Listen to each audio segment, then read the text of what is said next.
Right now I'm observing a war in Egypt. Oh yeah, the Ottoman Egyptian War. Yes. The Oriental Crisis, as it seems to be called. Like usually... Egypt is completely wiped out.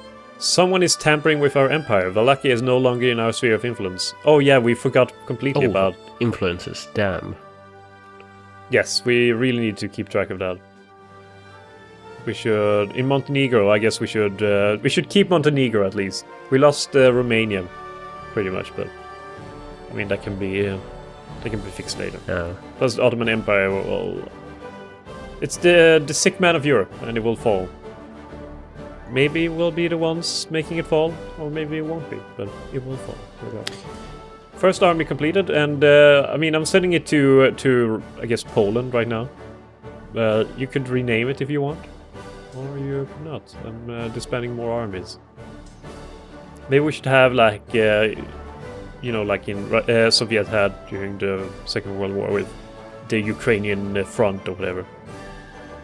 Okay, you mean with different areas, or ouch, the Ottomans just... Like just that kind of name instead of army group to have like the fronts of various places.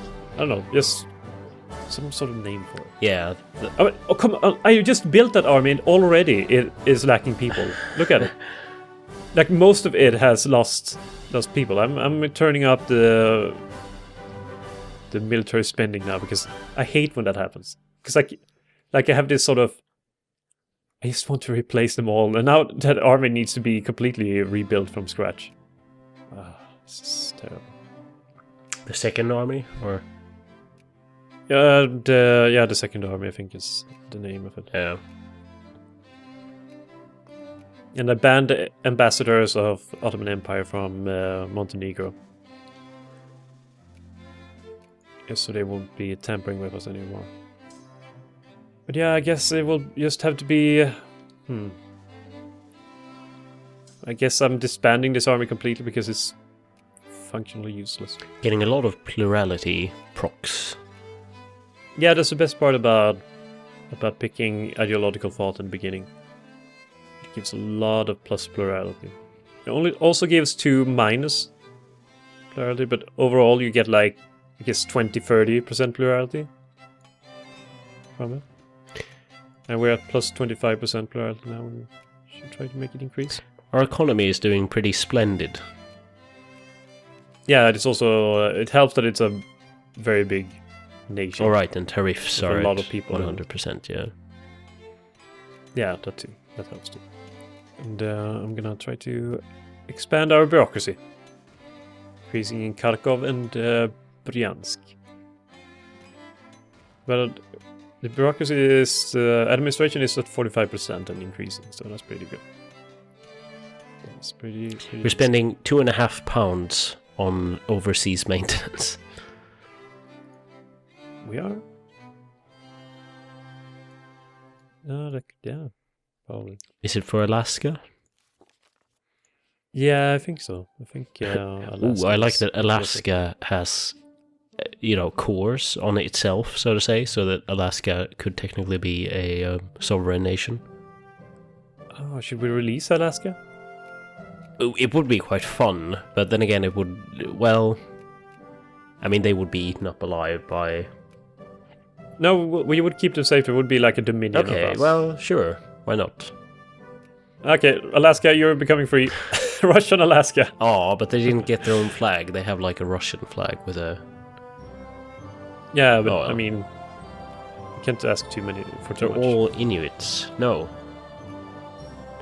I like that Russian is the primary culture.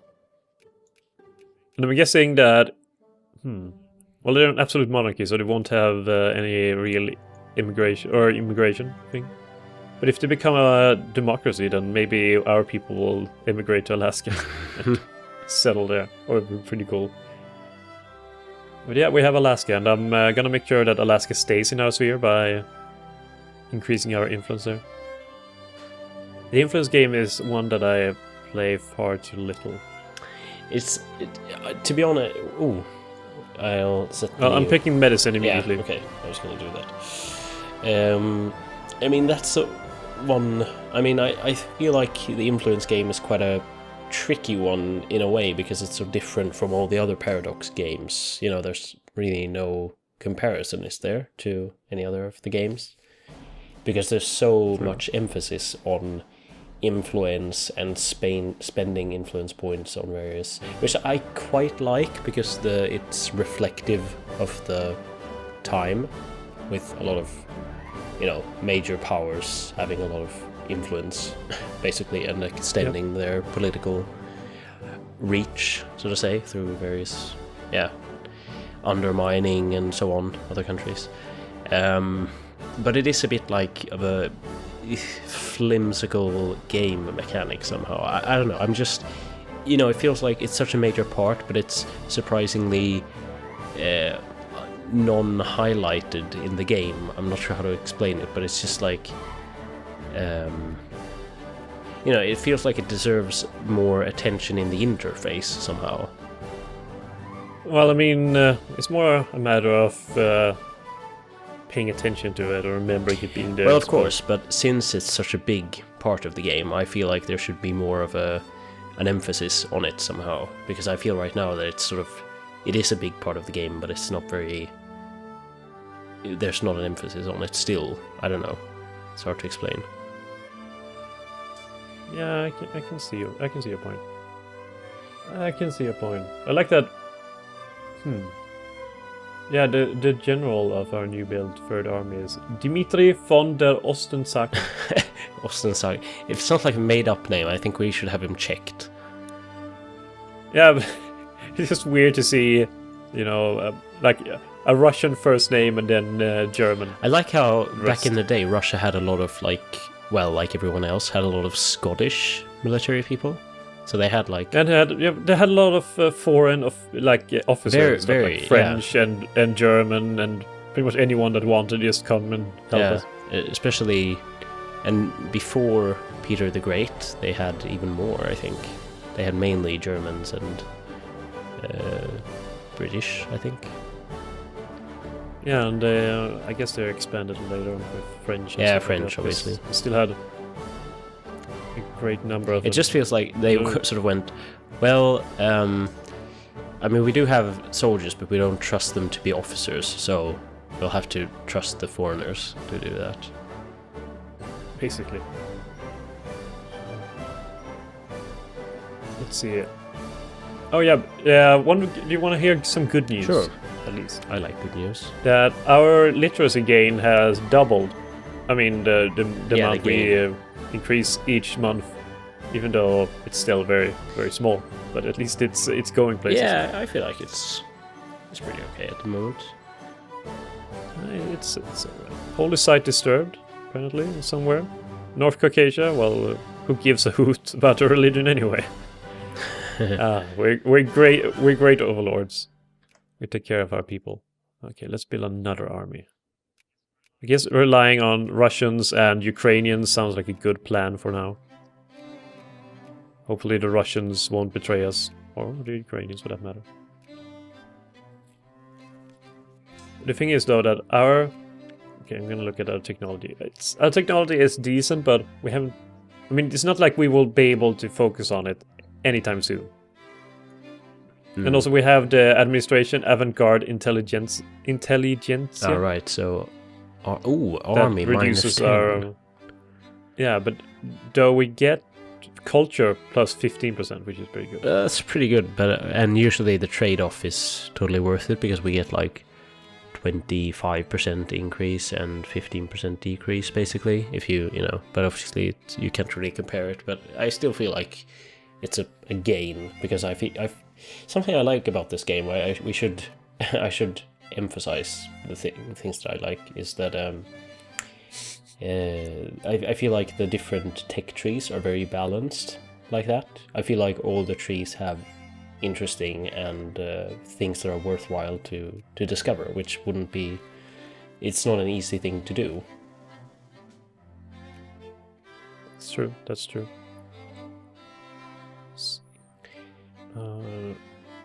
With that said, I think we should probably try to switch the administration in the future towards. The thing about doing that is that it costs a lot. I think if you're even able to. Like, we don't have it in our list of decisions well, right not now. right now, but later. Integrate Abkhazia, we have a decision for. We need to have invented revolution and counter-revolution. Then we can basically inherit Abkhazia.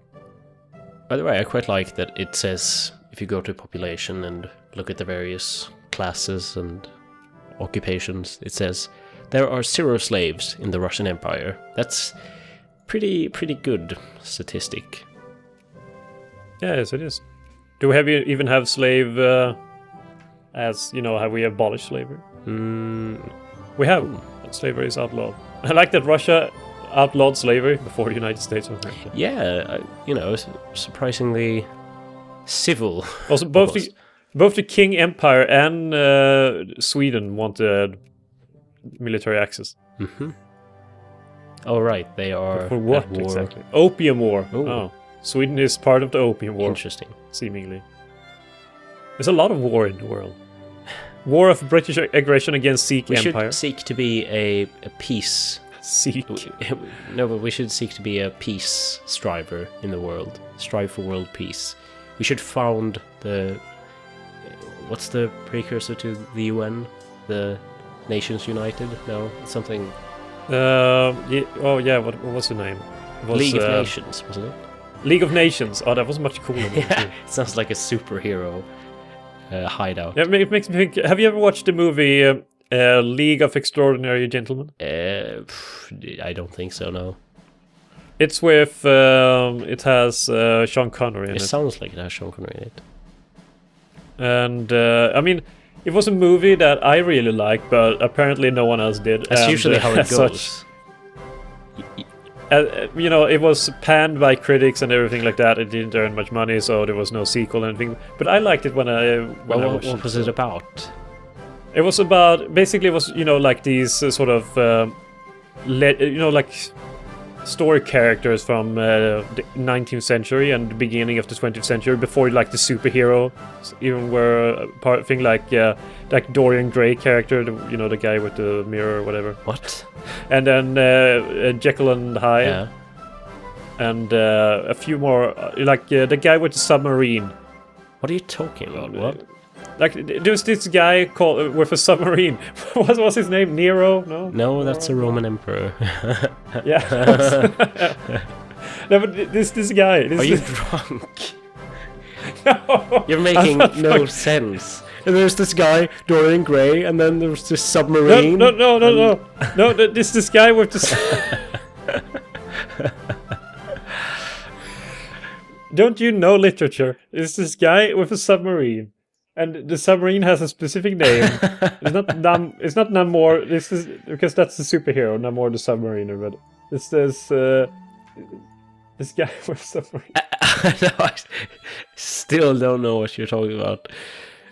Okay, never mind. There's a submarine guy, and then there's a few other characters that happen, in like literature back in the 19th century, or whatever. And then it's about those characters. Yeah. Interesting. The League of Extraordinary Gentlemen. You should watch it sometime. And you probably won't like it because you don't like things. So no, I just find it funny because there's so many movies that you find, pretty good and stuff like that others find like abysmally bad and stuff. I just find it so funny that you have such a accepting taste in that way, because it's like certain things, very wide taste. Certain movies you're just like, well, I liked it just because you like a little aspect of it or something, and then you're willing to defend it to the death just because of it. Not willing to defend it to the death. I'm just not gonna say like this. The one thing I hate about, not hate, but one thing I get annoyed by moviegoers is basically their level of calling something utterly shit is so high. I don't know. It's so low. Like everything that isn't a masterpiece is literally the worst thing since Satan.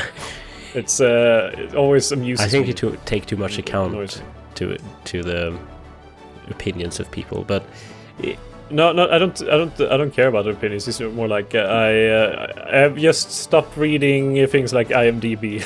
Well, the thing is, you think it's pretentious when someone is like, "I don't like this movie for this and this reason." No. It's like, "Oh, what a pretentious." No. When they give decent reasons, it's more like, okay, so I didn't like this movie because blah blah blah. The script was bad, and the cinematography wasn't as good as it could be. Things like that. It was predictable, and the acting was bad. But it's more like, basically everything about this movie is literally Hitler, and you should avoid watching it at any cost, and this movie should be burned to the ground. It's that kind of thing. Okay. Oh, you picked idealism. I was gonna ask, what are we gonna choose next? Yeah, I forgot that you were in the same nation. What about? as well. Yeah. Thank you. You haven't seen. I mean, you're so You haven't forgettable. seen the massive changes I've done somewhere. Actually, I did do a lot of changes. Oh, you built a ton I of built forts. a ton of forts, yeah, because along our borders, because I think it will be useful at some point. It's better to start. Mostly in Poland. Yeah, Poland, and also the border against. Even though you forgot about Plock, so I'm gonna pluck down a fort here.